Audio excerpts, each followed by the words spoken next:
Ľudia sa ma často pýtajú, čo mám robiť, ako si mám manifestovať viac peňazí alebo viac hojností do života, keď to moja peňaženka alebo môj bankomat, keď to bankomat jednoducho nepotvrdzuje. A ja im hovorím, že je to všetko v identite. Identita znamená, kým sa cítiš byť. Dávnejšie som mala také video, ktoré bolo podľa mňa veľmi trefné a volalo sa, že keď si žena, potrebuješ si to manifestovať. Nepotrebuješ, lebo vieš, že si žena. Takisto, keď si presvedčená alebo presvedčený, že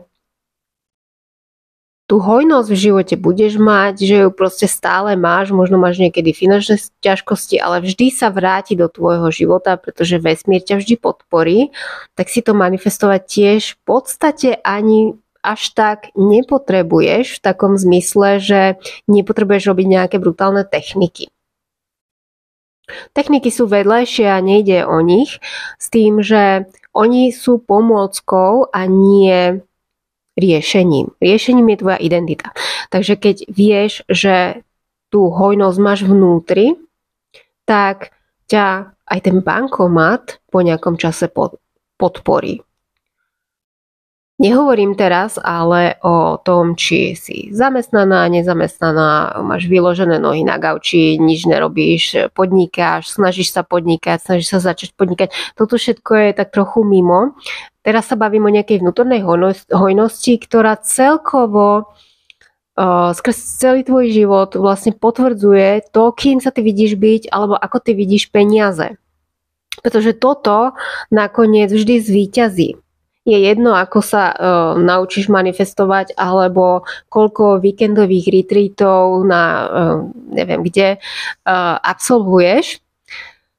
Oni tie víkendové pobyty, povedzme, na chvíľu niečo zmenia a potom znova zapadneš do tej svojej starej identity, pretože identita to potvrdzuje.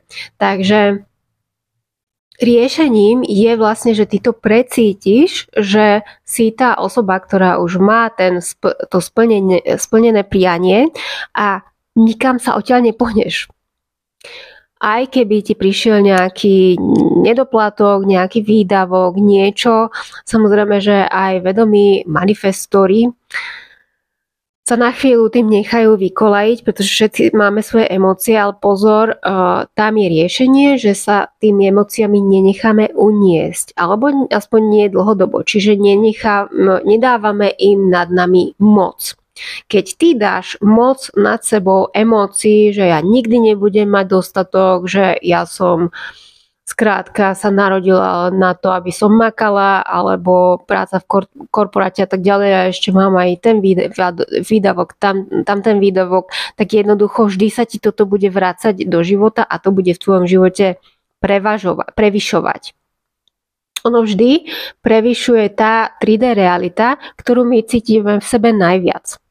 Čiže keď ty si povieš, že idem ja vedome si zmanifestovať hojnosť, tak v pondelok ráno si v naplnenej realite, kde ty, alebo teda v naplnenom vnútornom stave, kde ty sa cítiš, že áno, už sa to deje, ale v stredu popoludní už ti to nevydrží a potom je to ako vyslovene ako s predsavzatiami na Silvestra. Skrátka nám to nevydrží, pretože len to, že je nový rok, nič nezmení. Presne tak isto, len to, že ty si niečo povieš, že idem to vyskúšať a touto technikou idem niečo zmeniť tam vonku, to ti nevydrží.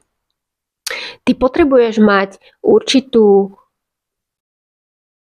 ja by som povedala, že zamilovanosť k životu, aby si to dokázala nebrať osobne. Čiže a už to je vlastne vnútorná hojnosť, keď miluješ život ako taký, aj tam môžeš začať.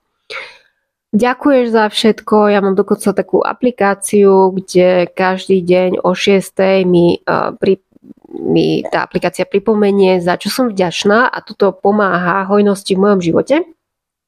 Je to aplikácia od Rhondy Byrne, volá sa Secret, kľudne si ju stiahni a veľmi pomáha. A už tam môžeš začať s hojnosťou, že za všetko poďakuješ, že ráno vstaneš a rozhodneš sa, že budeš myslieť pozitívne. Je to teda kombinácia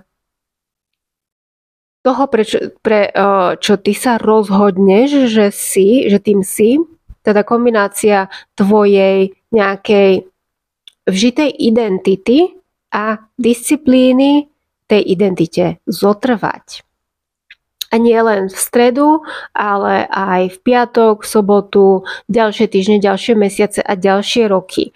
Pretože svet vedomej manifestácie nie je, že my vlastne technicky niečo robíme, ale je to životný štýl.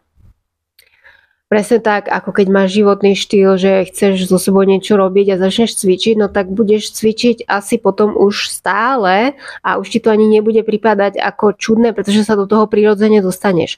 Takto isto sa prirodzene dokážeš dostať do hojnosti a ver tomu alebo nie, ten vesmír ťa začne podporovať, keď zistí, že ty si stabilne tou osobou, pretože tá 3D realita je naozaj zrkadlom tvojho vnútorného stavu a zrkadlo, asi budeš so mnou súhlasiť, že zrkadlo ti vždy musí ukázať to, čím ty si. Či už je to nejaké naozaj fyzické zrkadlo, alebo toto, o čom sa teraz bavíme. To, že ľudia vlastne sa za každým začnú obzerať, povedzme, že v pondelok si niečo začnú manifestovať a v stredu už sa začnú obzerať, nefunguje to, bankomat mi to nepotvrdzuje, aha, prišli výdavky, tak to je vlastne len potvrdením, že nie, oni to nerobia správne, pretože oni nie sú v tej identite. Pretože ty to naozaj nerobíš preto, aby ti na tom účte v podstate pribudli finančné zdroje. To robíš preto, aby si sa nejak cítila. To hlavné je ten pocit. Veď aj keď máš peniaze, tak to hlavné cítiš tu. Je ten pocit. Pocit bezpečia, že ty si môžeš dopriať a tak ďalej, tak ďalej. Ako náhle si sem dostaneš ten naplnený pocit, bude to tvoje rozhodnutie a bude to rozhodnutie stabilné, tak ti tá vonkajšia realita začne potvrdzovať a tvoja peňaženka s tebou bude spolupracovať, ver mi. Takže to je na dnes odo mňa všetko, aj tebe, aj všetkým, ktorí ste ma sledovali. Majte sa radi a majte ma radi.